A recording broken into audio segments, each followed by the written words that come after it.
At 1:17 a.m. on a Tuesday that would change everything, I was standing on a ladder in my own driveway, wrestling with a busted security light that had been flickering for weeks. The irony wasn't lost on me. Here I was, Nick Brennan, owner of Brennan Electric Solutions, unable to fix a simple motion sensor at my own house. My wife, Laura, had been nagging me about it for months, claiming it made our neighborhood look unprofessional. Professional. That word had become her favorite weapon lately. The October air bit through my work shirt as I twisted the final wire nut into place. 32 years of electrical work had taught me that most problems were simpler than they appeared. Usually, it was just a loose connection somewhere, waiting for someone patient enough to find it. My phone buzzed against my hip. Text message. Working late again tonight. Don't wait up. L. I glanced at my watch, past 1 in the morning, and she was just now telling me she'd be late. I climbed down from the ladder, my knees protesting the movement. 48 years old, and my body was starting to keep score of every job site, every crawl space, every attic I'd navigated over the decades. Something twisted in my gut. Call it instinct, call it paranoia, but 22 years of marriage had taught me to read between the lines of Laura's increasingly distant communications. I pulled up her location on my phone, a feature she'd insisted we both activate for safety. The little blue dot wasn't at her architecture firm downtown.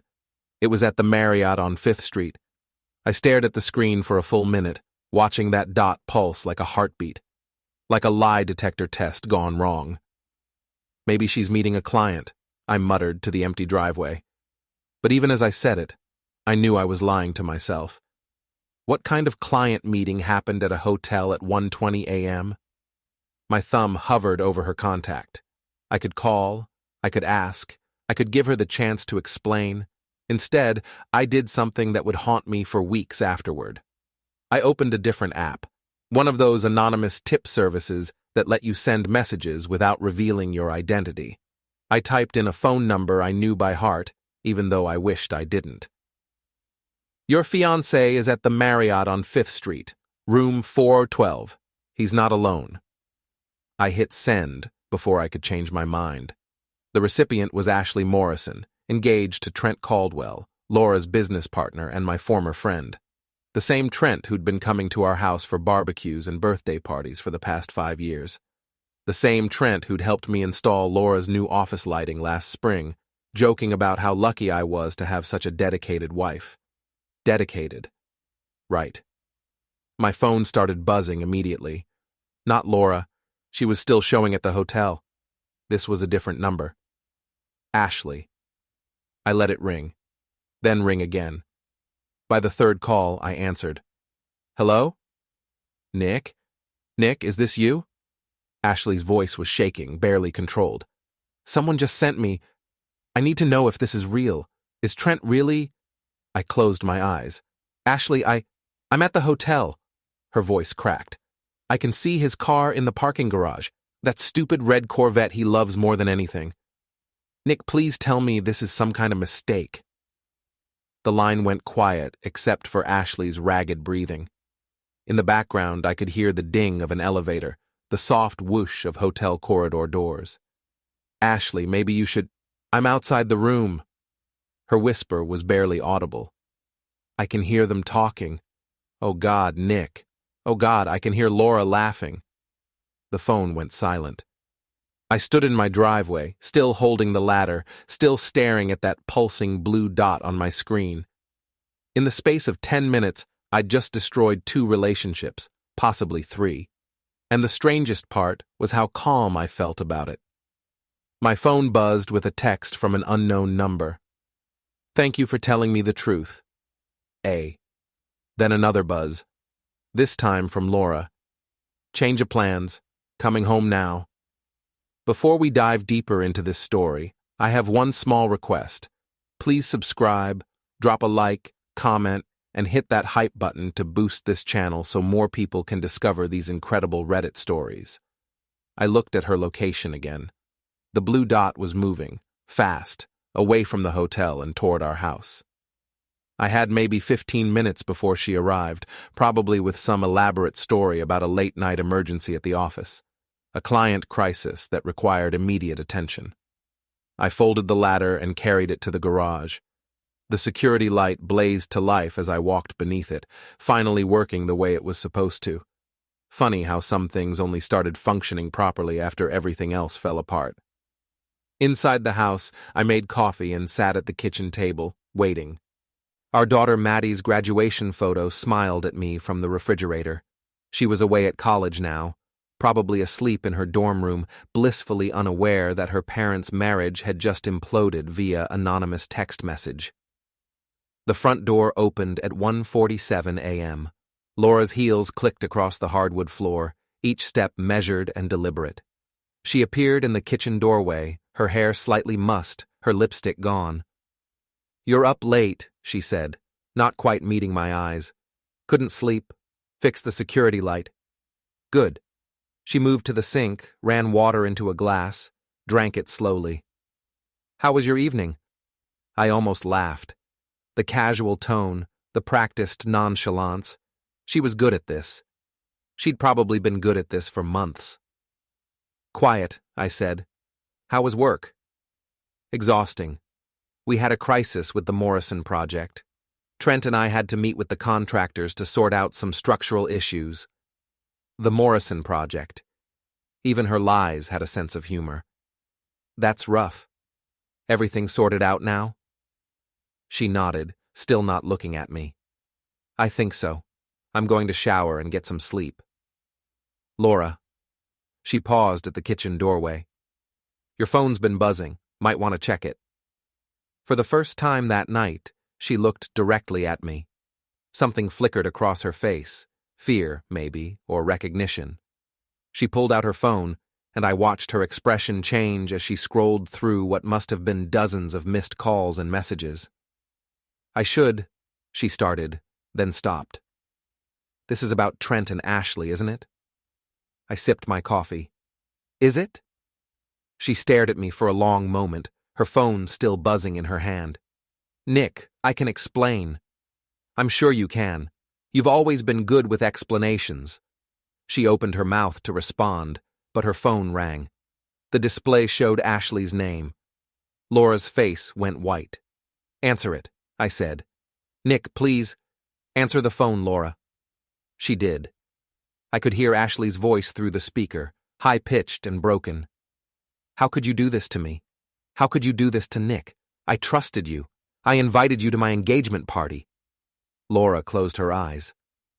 "Ashley, I'm so sorry. I never meant for 27 messages, Laura. 27 calls from me tonight, and you couldn't pick up once. Not once, while you were screwing my fiancé." The line went quiet. Then Ashley's voice again, steadier now. "I hope it was worth it. I hope you both got what you wanted. Because you've lost everything else." The call ended.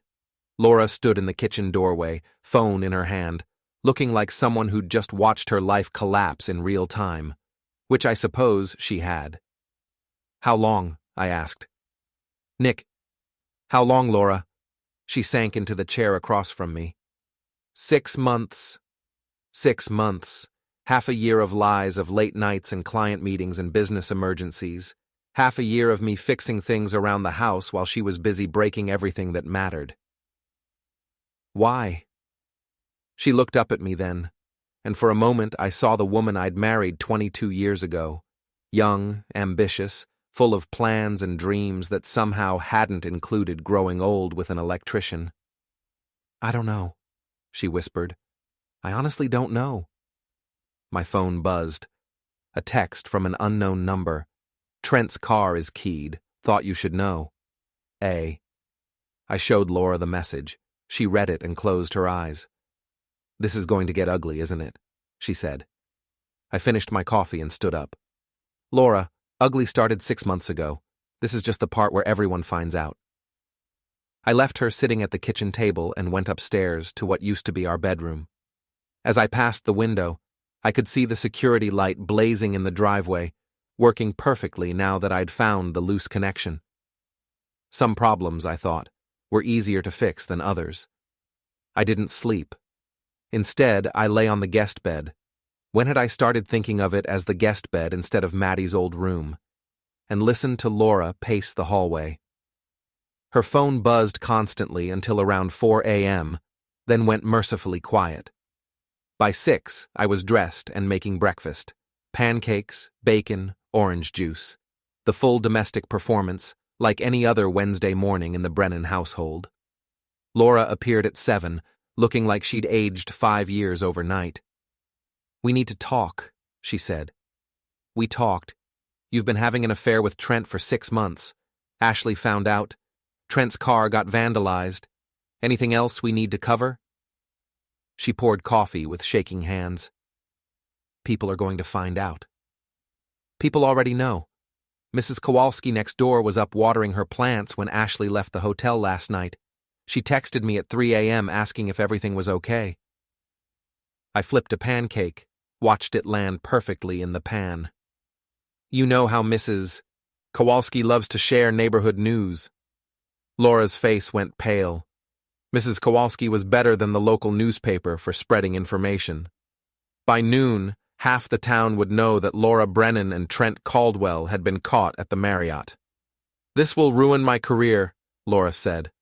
I plated the pancakes and set them in front of her. "Should have thought of that 6 months ago." "Don't you care? Don't you care about us at all?"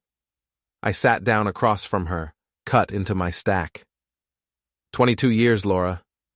I cared for 22 years. I cared when you worked late every night for 3 months straight. I cared when you stopped coming to Maddie's games.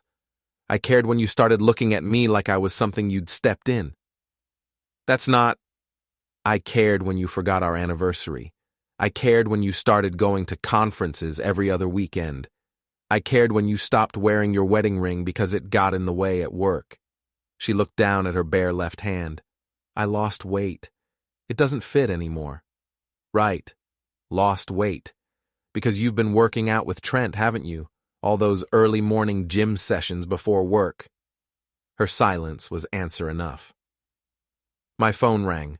The caller ID showed Big Mike's gym. "Nick, buddy, you okay?" Mike's gravelly voice filled the kitchen. "Ashley Morrison was here this morning, crying her eyes out, saying something about Trent and your wife. What the hell is going on?" I looked at Laura, who was staring at her untouched pancakes. "Apparently my wife has been moonlighting as a homewrecker." "Aw, Jesus, Nick.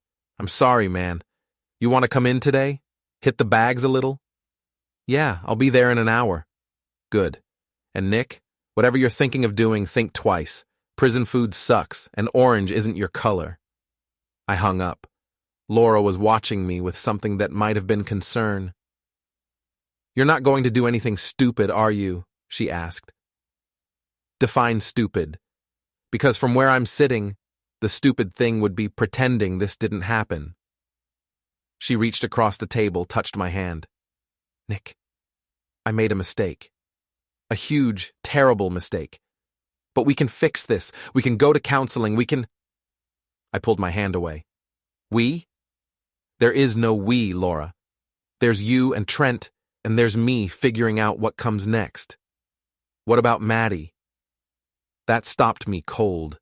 Our daughter, 3 hours away at State University, probably getting ready for her morning classes, still believing her parents were the solid, stable foundation she could always count on. "What about her?" "She doesn't need to know about this. We can keep it quiet, work things out privately." I laughed. Actually laughed. "Laura, Ashley Morrison posted a Facebook status at 5 a.m. this morning. Quote, 'Some people have no shame. Glad I found out before the wedding.' She tagged you and Trent." Laura's face went white. She didn't. I pulled out my phone, showed her the post. 47 likes and counting. Comments from people we'd known for years, people from our neighborhood, from Laura's work, from Maddie's old school. "Mrs. Patterson from the hardware store commented," I said, reading from the screen. "I always wondered why Laura Brennan was at the hotel so often. Now I know." Laura grabbed my phone, scrolled through the comments. Her hands were shaking. "This will destroy me," she whispered. "Yeah," I said, taking my phone back. It probably will. She looked up at me then, and I saw something I'd never seen before in 22 years of marriage. Fear. Real, bone-deep terror. What are you going to do? I finished my breakfast, carried my plate to the sink. I'm going to the gym. Then I'm going to work. Then I'm going to come home and figure out how to tell our daughter that her mother is a cheater and her parents' marriage is over. Nick, please. Please what? Please pretend this didn't happen. Please help you cover it up. Please keep being the understanding husband while you figure out whether you want me or him. She started crying then, real tears, not the calculated kind she used when she wanted something. I never meant for this to happen. But it did happen. For 6 months, it happened. Every day, every lie, every time you looked me in the eye and told me you loved me while you were planning your next hotel meeting with Trent. I grabbed my jacket from the back of the chair. I'll be back tonight. We can talk about lawyers then. Lawyers? Did you think we were going to work this out over couples therapy and date nights? Laura, you've been having an affair with your business partner. The whole town knows. There's no coming back from this. I left her crying at the kitchen table and drove to Big Mike's gym. The October morning was crisp and clear, the kind of day that usually made me grateful to be alive. Today, it just felt cold. The gym was nearly empty, just a few regulars working out before their day jobs started. Mike was behind the counter, reading the newspaper and drinking coffee that could probably strip paint.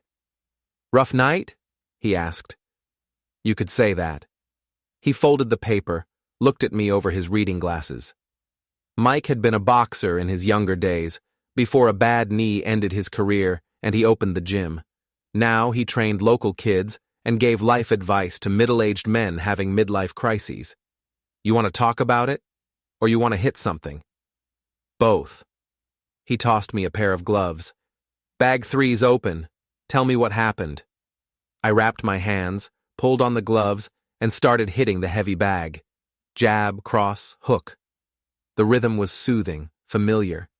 I'd been coming here for 5 years, ever since my doctor told me I needed to lose weight and get in shape. Laura's been cheating, I said between punches. 6 months with her business partner. Mike held the bag steady. The pretty boy with the red car? That's him. How'd you find out? I told him about the text, the location tracking, the anonymous tip to Ashley. With each detail, I hit the bag harder. So you blew up both relationships in one night, Mike said when I finished. That's either brilliant or incredibly stupid. Probably both. What's your next move? I stopped punching, pulled off the gloves. I don't know. I've never been divorced before. You sure that's what you want? 22 years is a long time to throw away. I looked at him.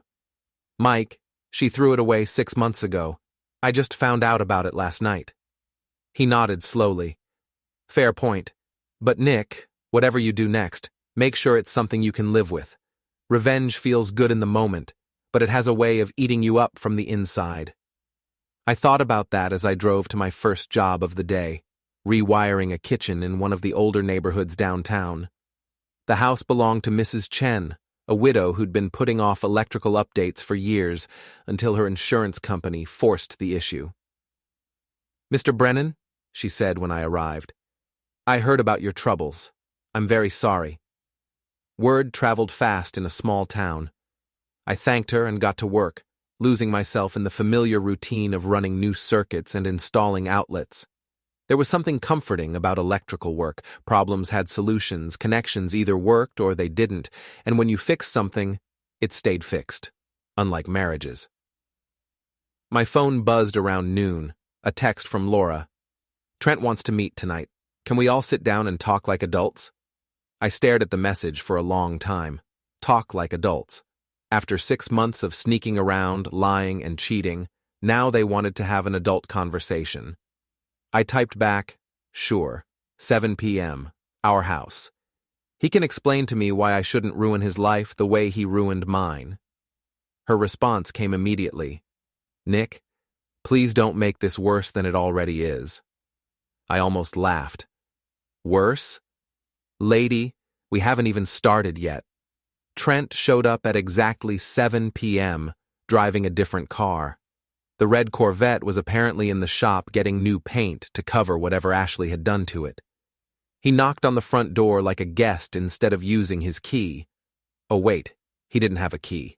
That was my house, my mortgage, my 20 years of payments. Laura let him in. They stood together in my living room, looking like teenagers who'd been caught smoking behind the school. Trent had the decency to look ashamed at least. Laura just looked tired. "Nick," Trent said, extending his hand. "Thanks for agreeing to meet." I looked at his hand like it was covered in something unpleasant. "Sit down, Trent. Let's have that adult conversation." We arranged ourselves in the living room like some twisted version of a business meeting. Trent and Laura on the couch, not touching, but close enough that I could tell they wanted to be. Me in my recliner, the one Laura had always hated because it didn't match her decorating scheme. "First," I said, "let me make sure I understand the situation. You two have been sleeping together for 6 months. You've been lying to me, to Ashley, to your clients, and to pretty much everyone else in town. Ashley found out last night and ended her engagement. The whole town is talking. Did I miss anything?" Trent cleared his throat. "Nick, I want you to know how sorry I am. This was never supposed to happen." "But it did happen, repeatedly, for 6 months. Yes. In hotel rooms that I probably helped pay for, since Laura and I share a bank account." Laura winced. "Nick, I'm not finished." I leaned forward. "Trent, you've been coming to my house for 5 years. Birthday parties, barbecues, Christmas dinner. You helped me install Laura's office lighting. You borrowed my tools. You ate my food and drank my beer, and the whole time you were planning to screw my wife." "It wasn't planned," he said quietly. "It just happened. For 6 months. It just happened for 6 months? What, did you trip and fall into each other repeatedly?" Laura spoke up. "Nick, we're trying to figure out how to handle this situation." "Handle it? Laura, there's nothing to handle. It's over. You made your choice 6 months ago. You just didn't have the guts to tell me about it." "That's not true," she said. "I never wanted to hurt you." "Then you shouldn't have started having an affair." Trent leaned forward. "Nick, I know you're angry." "Angry?" I laughed. "Trent, angry doesn't begin to cover it. Angry is what I felt when you borrowed my circular saw and returned it with a dull blade. This is something else entirely." "What do you want from us?" Laura asked. I looked at her, this woman I'd been married to for over 2 decades, who'd shared my bed and my dreams and my bank account, and I realized I felt nothing. No love, no hate, just a cold, empty space where my feelings used to be. "I want you out of my house," I said. "Tonight. Pack whatever you need and go stay with Trent, or get a hotel room, or sleep in your car. I don't care. But you don't live here anymore." "Nick, be reasonable." "I am being reasonable. Unreasonable would be changing the locks while you're at work and putting your stuff on the front lawn." Trent stood up. "Maybe we should give you some time to process this." "Process this? Trent, I've had all night to process this. I've processed it so thoroughly that I've already called a divorce attorney." That got their attention. Laura's face went white. "You called a lawyer?" "This morning. Nice woman, Mrs. Crowley. She specializes in cases involving adultery. Apparently it makes a difference in property settlements." Laura started crying again. "Nick, please, we can work this out. We don't need lawyers." "We needed lawyers the minute you decided to cheat on me. Everything else is just paperwork." My phone rang. The caller ID showed Maddie's number. "I have to take this," I said, and walked into the kitchen. "Dad?" Maddie's voice sounded strange, uncertain. "I saw something on Facebook about Mom and Mr. Caldwell. Please tell me it's not true." I closed my eyes. My daughter, 3 hours away at college, finding out about her parents' marriage falling apart through social media gossip. "Maddie? Dad, is Mom having an affair?" There was no good way to answer that question, No gentle way to explain that her mother had been lying to all of us for 6 months. Yes, I said simply. Silence on the other end. Then, are you getting divorced?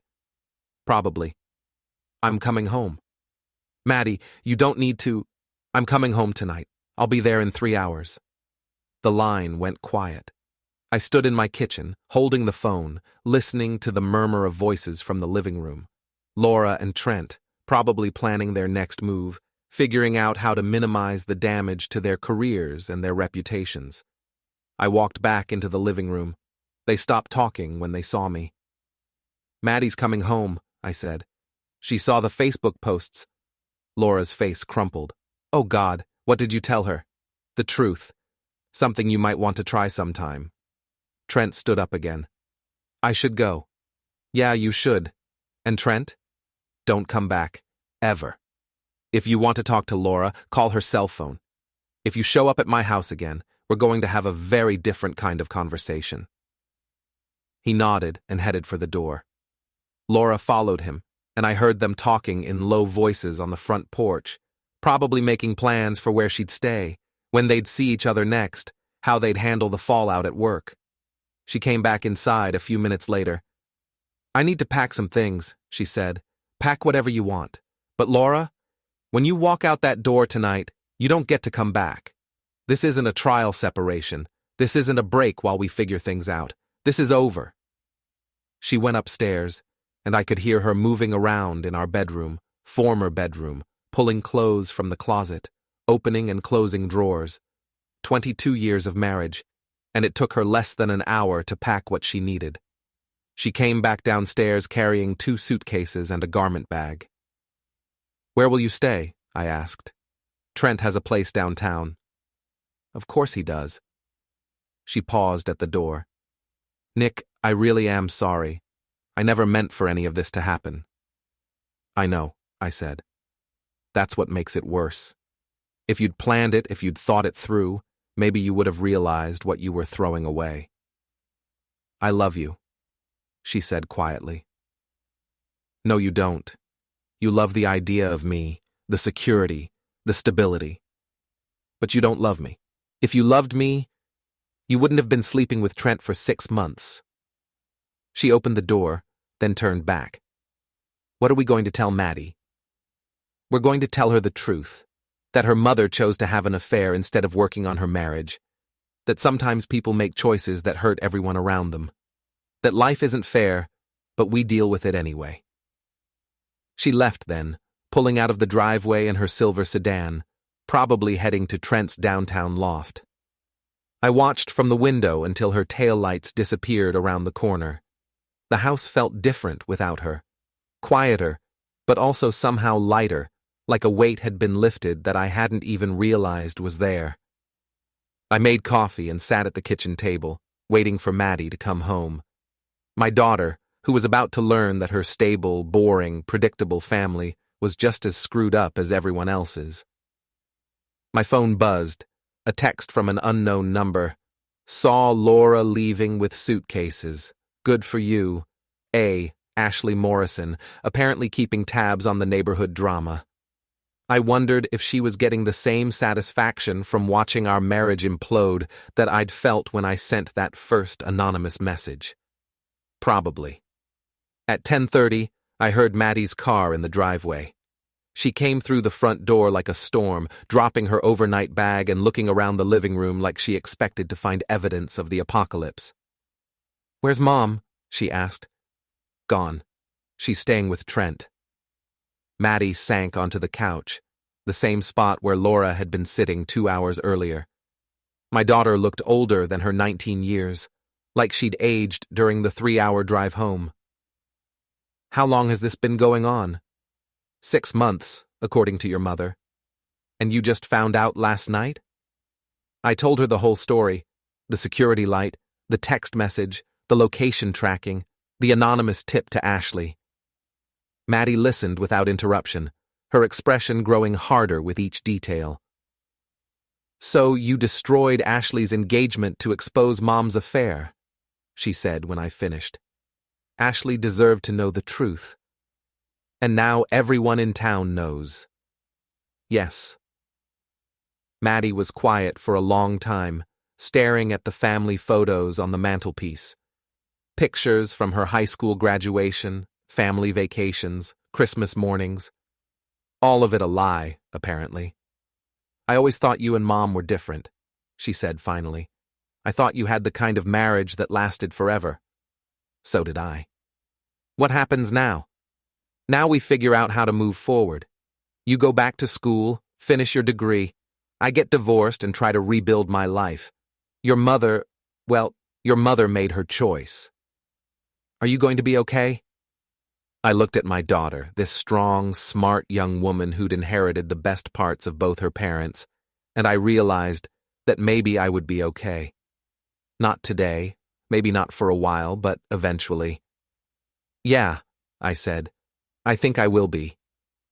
She hugged me then, fierce and tight, like she was trying to hold our broken family together through sheer force of will. I love you, Dad. I love you too, kiddo. No matter what happens, that never changes. We stayed up until 2 a.m., talking about everything and nothing, avoiding the elephant in the room, the fact that her mother had chosen another man over her family. When Maddie finally went to bed, I sat in my recliner and stared at the empty house. Tomorrow would bring new challenges, lawyers, paperwork, dividing up 22 years of shared possessions and memories, explaining to clients and neighbors and friends why my wife had moved in with her business partner, learning how to be single again at 48. But tonight, I was just tired. Bone deep, soul-weary tired.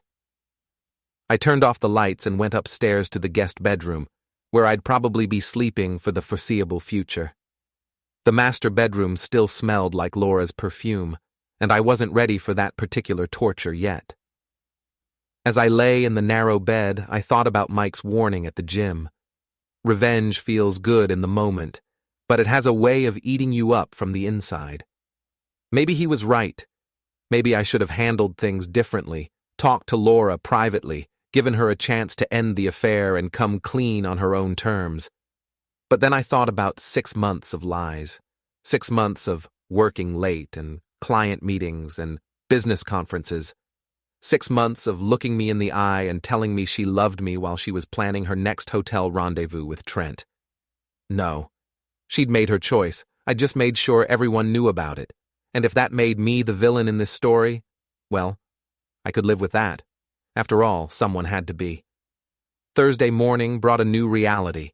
I woke up in the guest bed, made coffee for one, and ate breakfast while reading the local newspaper's online edition.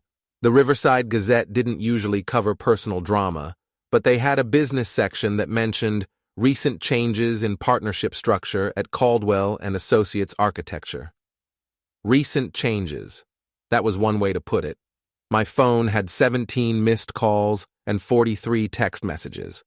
Most were from friends and neighbors who'd seen the Facebook drama and wanted to check in. A few were from potential clients who'd heard about my situation and wanted to express support.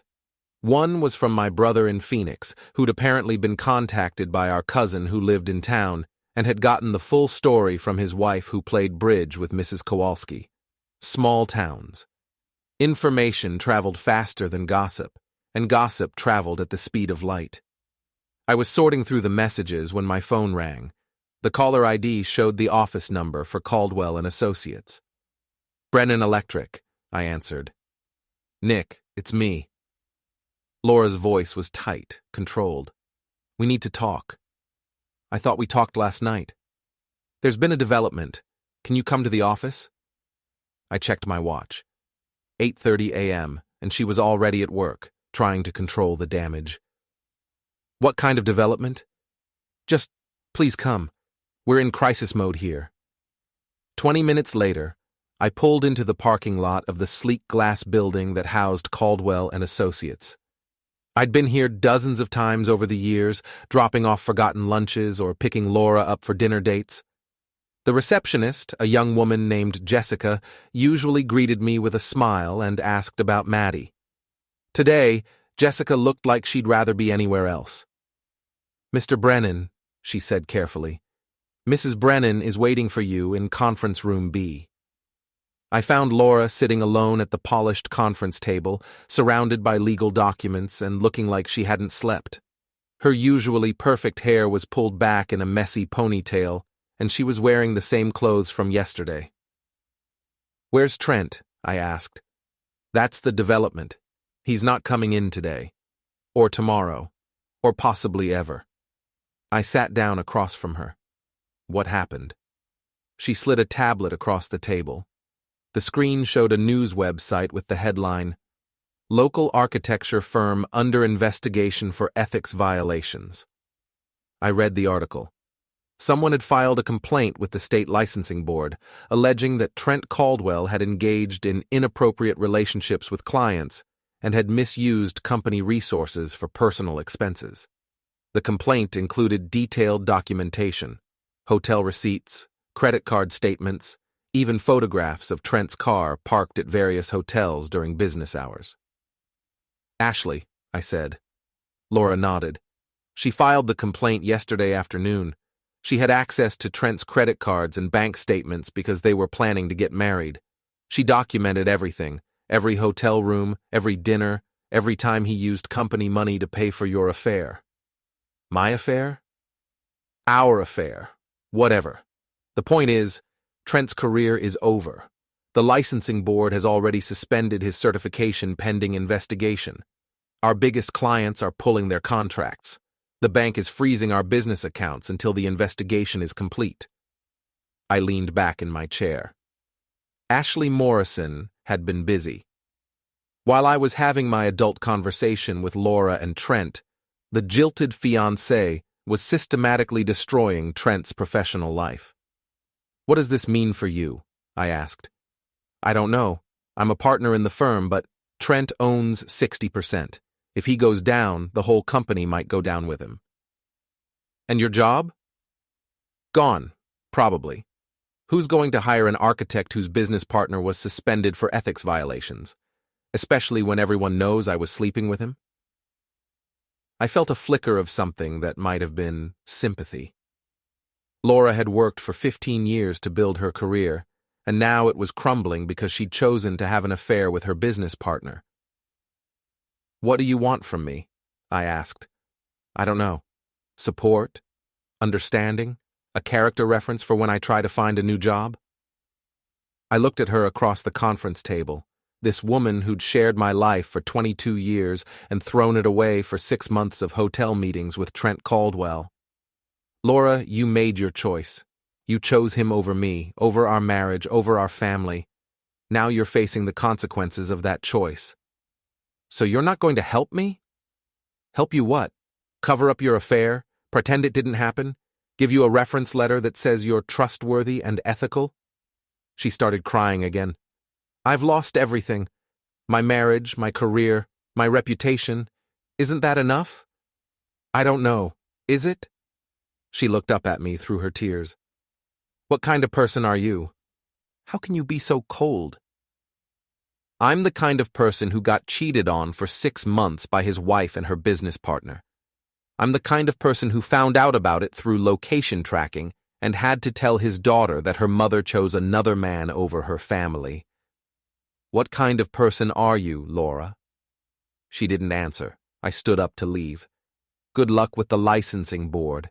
And Laura, when you're looking for a new job, you might want to consider a career change, something that doesn't require ethics or trustworthiness. I left her crying in the conference room and drove to my next job, installing new outlets in a restaurant kitchen. Honest work, straightforward problems, solutions that actually solve things. My phone rang while I was running cable through the walls. Big Mike. "You see the news about Trent's company?" he asked. "I just came from there. Ashley Morrison filed an ethics complaint. She documented everything. That girl doesn't mess around. She was here this morning, working out like she was training for the Olympics. Said she felt better than she had in months. Good for her. What about Laura? What about her?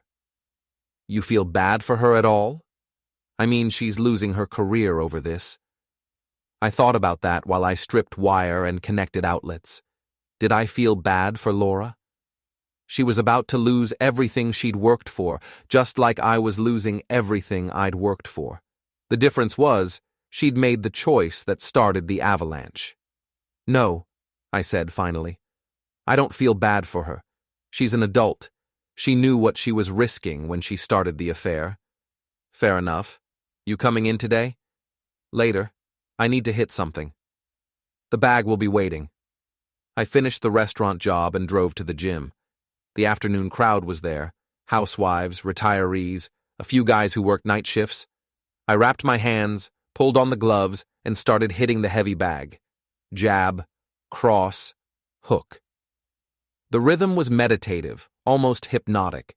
With each punch, I felt some of the tension leave my shoulders, some of the anger drain out of my system. "Feeling better?" Mike asked, holding the bag steady. "Getting there." "What's your next move?" "Meet with the divorce lawyer tomorrow. Start figuring out how to divide up 22 years of marriage." "You thought about what you want?" I stopped punching. "What do you mean?" "I mean, what do you want out of this divorce? The house? Half her retirement account? Alimony? What's going to make you feel like justice was served?" I'd been so focused on the immediate crisis, Laura's affair, Trent's downfall, Maddie's reaction, that I hadn't really thought about the long-term consequences. What did I want from the divorce? "I want the house," I said. "I've been paying the mortgage for 20 years. I want my tools, my truck, my business. I want her to take responsibility for her choices." "What about revenge?" I looked at him. "What about it?" "You already exposed the affair. Ashley destroyed Trent's career. Laura's probably going to lose her job. How much revenge is enough?" It was a good question. How much was enough? When did justice become cruelty? When did holding someone accountable become vindictive punishment? "I don't know," I admitted. "Well, you better figure it out, because revenge has a way of taking over your life if you let it. I've seen it happen to good men. They get so focused on making the other person pay that they forget to rebuild their own lives." I thought about that on the drive home. Was I becoming obsessed with revenge? Or was I just making sure that Laura and Trent faced the consequences of their actions? My phone buzzed with a text from Maddie. "Drove back to school this morning. Call me tonight. Love you." Another text, this one from an unknown number. "Heard about Trent's company. Karma's a beautiful thing. Ashley Morrison, still keeping tabs on the fallout from her ethics complaint. I wondered if she was satisfied with the destruction she'd caused, or if she wanted more. At home, I made dinner for one and ate it while watching the local news. The lead story was about a city council meeting, followed by a segment on the upcoming Harvest Festival. Normal, boring, small-town news that had nothing to do with affairs or ethics violations or marriages falling apart. I was washing dishes when someone knocked on the front door. Through the peephole, I could see Mrs. Kowalski from next door, holding what looked like a casserole dish. "Nick, dear," she said when I opened the door, "I brought you some lasagna. I thought you might not be cooking much these days." Mrs. Kowalski was 73 years old, had been widowed for 5 years, and knew everyone's business within a 3-block radius. She was also one of the kindest people I'd ever met. "That's very thoughtful, Mrs. K. Come in." She bustled into the kitchen, set the casserole dish on the counter, and immediately started making coffee without being asked. Mrs. Kowalski had been in my kitchen dozens of times over the years, helping with neighborhood potlucks and holiday parties. "How are you holding up?" she asked. "I'm okay, taking it one day at a time. And Maddie?" "She's back at school, upset, but she'll be fine." Mrs. Kowalski nodded approvingly. "That girl has a good head on her shoulders. She gets that from you." We sat at the kitchen table, drinking coffee and eating leftover cake that Mrs. Kowalski had apparently brought from her own kitchen. "Nick," she said carefully, "I hope you don't mind me asking, but what are you planning to do about Laura?" "What do you mean?" "I mean, are you going to try to work things out, or is this the end?" I looked at this woman who'd been my neighbor for 15 years, who'd watched Maddie grow up, who'd brought casseroles when I had the flu and borrowed sugar when she ran out. Mrs. Kowalski had seen enough marriages come and go to recognize the signs. "It's the end," I said. "Some things can't be fixed." She nodded sadly. "I thought so. 22 years is a long time, but some betrayals are too deep to forgive." "Do you think I'm being too harsh?" "Harsh?" She laughed, but there was no humor in it. "Nick, dear, you didn't have an affair. You didn't lie to your spouse for 6 months. You didn't risk your family's financial security for hotel rooms with your business partner. Laura made her choices. Now she has to live with them. But she's losing everything. Her marriage, her career, her reputation. And whose fault is that?" I didn't have an answer for that. Mrs. Kowalski finished her coffee and stood to leave. "Nick, I'm going to give you some advice, and you can take it or leave it. Don't let anger consume you. Don't let the desire for revenge become more important than rebuilding your own life. Laura made her bed, as they say. Let her lie in it. But don't spend so much time making sure she's uncomfortable that you forget to make yourself happy." After she left, I sat in my kitchen, eating her lasagna and thinking about her words. Don't let anger consume you. Don't let revenge become more important than rebuilding your life.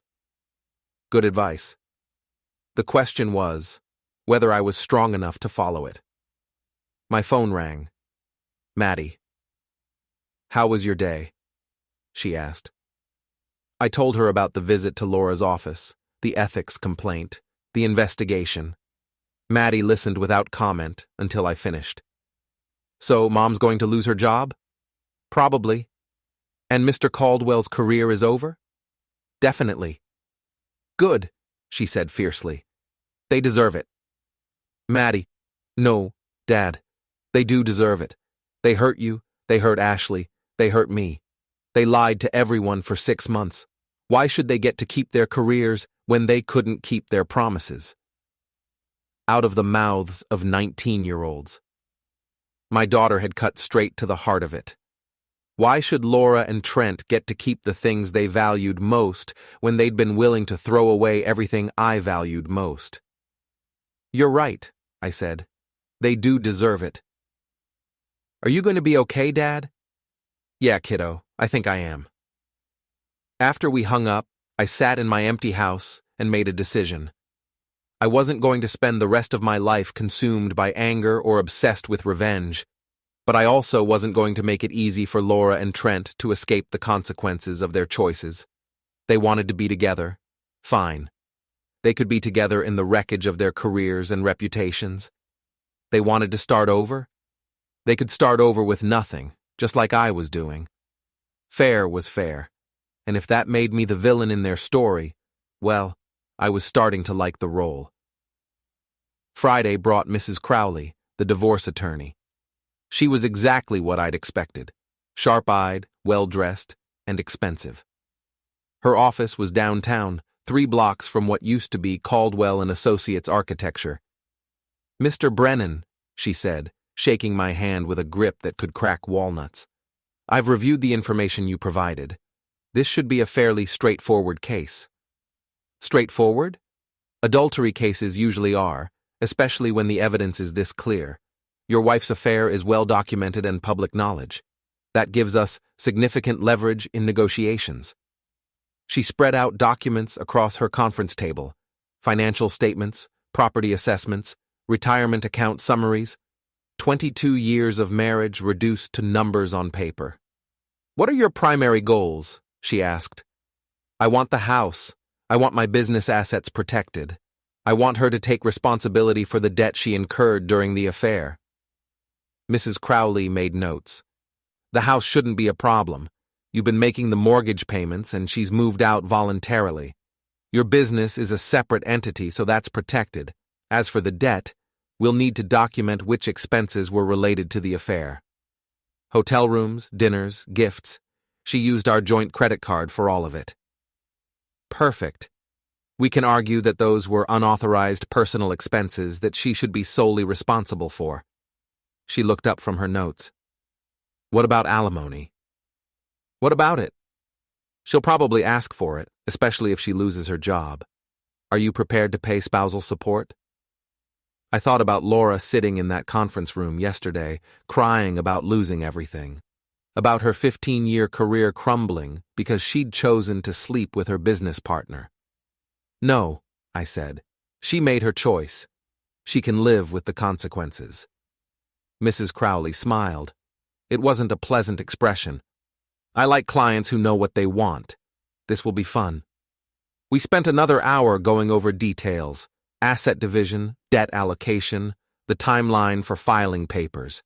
Mrs. Crowley explained that Ohio was a no-fault divorce state, but adultery could still impact property division and spousal support decisions. One more thing, she said as I was leaving. Your wife will probably try to negotiate directly with you, especially as her situation gets worse. Don't do it. All communication should go through me. Emotional conversations lead to bad decisions. I promised to refer Laura to Mrs. Crowley and drove to my next job, rewiring a garage for a client who wanted to install electric car charging stations. Clean, simple work that didn't involve anyone's marriage falling apart. My phone buzzed constantly throughout the day. Laura called 6 times, but I let them all go to voicemail. Mrs. Crowley's advice was sound. Emotional conversations led to bad decisions, and I'd made enough of those already. Around 3 p.m., I got a call from Jessica, the receptionist at Caldwell & Associates. Mr. Brennan, I'm sorry to bother you, but Mrs. Brennan asked me to call. She's locked out of the business accounts and can't access her files. She was wondering if you could help. I almost laughed. Laura was locked out of her own company's accounts, probably because the bank had frozen everything pending the ethics investigation. Tell Mrs. Brennan that she needs to talk to her attorney, I said. I can't help her with business issues. She said to tell you it's urgent, something about client contracts and deadlines. Jessica, I'm not married to Mrs. Brennan anymore. Her work problems aren't my problems. There was silence on the other end. Then, oh, I didn't realize. I'm sorry, Mr. Brennan. It's okay, but you should probably start looking for a new job. That company isn't going to survive this investigation. After I hung up, I felt a twinge of guilt. Jessica was a nice kid, probably 22 years old, just trying to do her job. She didn't deserve to lose her position because her bosses couldn't keep their hands off each other. But that wasn't my problem either. At 5 p.m., I was finishing up the garage job when Ashley Morrison pulled into the driveway. She was driving a new car, a blue sedan that looked practical and reliable, nothing like Trent's flashy Corvette. Mr. Brennan, I hope you don't mind me stopping by. I wanted to thank you. For what? For sending me that text message, for telling me the truth when no one else would. I set down my tools and looked at her. Ashley was younger than Laura, maybe 35, with short blonde hair and the kind of direct gaze that suggested she didn't suffer fools gladly. I could see why Trent had been attracted to her, and why she'd been so thorough in destroying his career. How are you holding up? I asked. Better than I expected. Turns out I'm really good at revenge. She smiled, but it didn't reach her eyes. The ethics complaint was just the beginning. What do you mean? I've been busy. Filed complaints with the Better Business Bureau, reported him to the IRS for unreported income, sent documentation to every client the firm ever had. By the time I'm done, Trent Caldwell won't be able to get a job designing dog houses. That's thorough. He stole 2 years of my life. He made me plan a wedding while he was sleeping with your wife. He deserves everything he gets. I couldn't argue with that logic. What about Laura? She asked. What about her? Are you going to divorce her? Already filed the papers. Ashley nodded approvingly. Good. She doesn't deserve forgiveness. We stood in the garage, 2 people whose lives had been destroyed by the same betrayal, comparing notes on revenge and consequences. Can I ask you something? Ashley said. Do you regret sending that text? Starting all of this?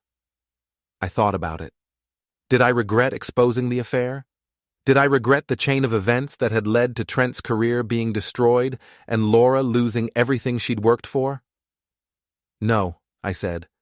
I don't regret it. They made their choices. I just made sure everyone knew about them. That's how I feel too. People keep telling me I should let it go, move on, focus on healing, but why should I heal while they get to keep everything they stole from us? Exactly. She got back in her car, then rolled down the window. Mr. Brennan, if you need anything, a character witness for the divorce, someone to testify about what they put us through, just let me know. After she left, I finished the garage job and drove home. The house felt different now, lighter somehow. Maybe it was because I'd finally accepted that my marriage was over, or maybe it was because I'd found an ally in Ashley Morrison. Either way, I felt better than I had in days. I was making dinner when someone knocked on the door. This time it was Trent, looking like he hadn't slept in a week. His usually perfect hair was messy, his expensive clothes were wrinkled, and he had the desperate look of a man watching his life fall apart in real time. "Nick, we need to talk." "No, we don't. Please, just 5 minutes." Against my better judgment, I let him in. He stood in my living room like a stranger, which I suppose he was now. "I want you to know how sorry I am," he said. "I never meant for any of this to happen." "So you keep saying." "I'm losing everything. My business, my license, my reputation. Ashley has filed complaints with every regulatory agency in the state. I can't even get a job at a drafting firm because of what she's done." "And you want me to feel sorry for you?" "I want you to call her off. Talk to her. Tell her she's made her point." I stared at him. "You want me to help you? After you spent 6 months sleeping with my wife? Nick, please. I know I screwed up, but this is destroying my life." "Your life? What about my life? What about Ashley's life? What about the lives you destroyed when you decided to have an affair?" He ran his hands through his hair. "I can't take it back. I can't undo what happened. But this vendetta has gone too far." "Vendetta? Trent, Ashley is just making sure everyone knows what kind of person you really are. That's not a vendetta. That's public service." "You don't understand. She's contacted my family, my friends, my college alumni association. She's posting about the affair on every social media platform. She's trying to make sure I can never work in architecture again." "Good for her." He looked at me like I'd slapped him. "How can you be so cold? We were friends." "Friends don't sleep with each other's wives." "One mistake?" 6 months of mistakes. 6 months of lying to me, to Ashley, to everyone. That's not one mistake, Trent. That's a pattern of choices. He started crying then. Actual tears, like a child who'd been caught stealing candy. "I've lost everything," he whispered. "My career, my fiancé, my reputation. I have nothing left." "You have Laura," I said. "Isn't that what you wanted? Isn't that what you threw everything away for?" "Laura won't even talk to me. She blames me for ruining her career." I almost laughed. "She blames you? She's the one who chose to have the affair. She says it was my idea, that I seduced her, that she was just lonely and I took advantage of her." Now I did laugh. "And you believe that?" "I don't know what to believe anymore." I looked at this man who'd been my friend, who'd eaten at my table and borrowed my tools and helped me with home improvement projects, and I felt nothing but disgust. "Get out," I said. "Nick, get out of my house. Don't come back. Don't call me, don't text me, don't send messages through other people. You made your choice 6 months ago. Now live with it." He left without another word, and I watched through the window as he drove away in his rental car. The red Corvette was probably still in the shop, getting repaired from whatever Ashley had done to it. I called Mrs. Crowley and told her about Trent's visit. "He's desperate," she said. "That's good for us. Desperate people make bad decisions in negotiations." "What kind of bad decisions?" "He might try to throw Laura under the bus to save himself. Claim the affair was all her idea, that she pursued him. If he does that, it strengthens our position in the divorce. And if Laura tries to blame everything on him, even better. Nothing helps a divorce case like the other party refusing to take responsibility for their actions.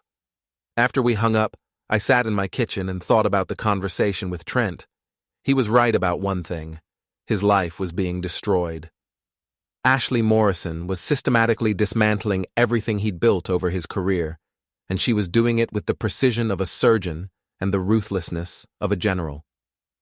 Did I feel sorry for him? No, not even a little bit. He'd made his choice when he decided to sleep with my wife. Now he was learning that choices had consequences, and some consequences were permanent. My phone buzzed with a text from Maddie. Heard from Mom today. She wants me to talk to you about working things out. I told her to go to hell. Love you, Dad. I smiled for the first time in days. My daughter had inherited my sense of justice and her mother's backbone. She was going to be fine. We all were, eventually. Everyone except Trent and Laura, anyway. And that was exactly the way it should be. The next morning, I woke up to find my front yard decorated with toilet paper and my mailbox covered in shaving cream. Apparently, someone thought I was the villain in this story and wanted to make their opinion known. I cleaned up the mess, showered, and drove to the gym. Big Mike was waiting with coffee and a knowing look. Heard you had some visitors last night, he said. How did you— Never mind. Small town. You know who did it? I have some ideas. You going to do anything about it? I thought about it while I wrapped my hands. Someone had vandalized my property because they thought I was being too hard on Laura and Trent. Someone who believed that 22 years of marriage should count for more than 6 months of betrayal. Maybe they were right. Maybe I was being too harsh, too unforgiving, too focused on revenge. Or maybe they just didn't understand what it felt like to have your entire life revealed as a lie. No, I said finally. I'm not going to do anything about it. Let them have their little protest. It doesn't change anything. You sure? I started hitting the heavy bag, putting all my frustration and anger and hurt into each punch. Jab, cross, hook. The rhythm was soothing, meditative, almost hypnotic. Yeah, I said between punches. I'm sure. Because at the end of the day, toilet paper and shaving cream washed off. But betrayal? That left permanent stains. And some stains, I was learning, were impossible to clean. 6 months later, I was installing track lighting in the new offices of Morrison Consulting when Ashley walked in with coffee and a satisfied smile. How's it coming along? She asked. Should be finished by tomorrow. You picked a good space. Ashley had started her own business consulting firm after Trent's company collapsed. Turns out she'd been the brains behind most of his successful projects anyway. Her client list was growing, and she'd already hired 3 employees. Any word on the final divorce decree? She asked. Next week. Laura gets to keep her car and her personal belongings. I get everything else.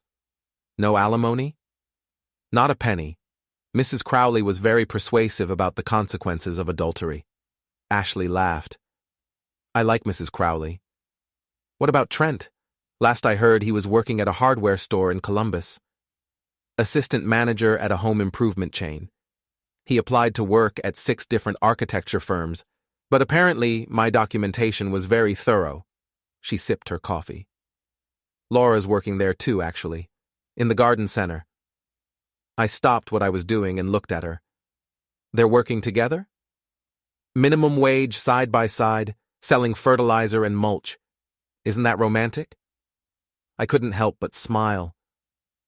Laura, who used to complain about getting her hands dirty in our garden, was now working in a garden center.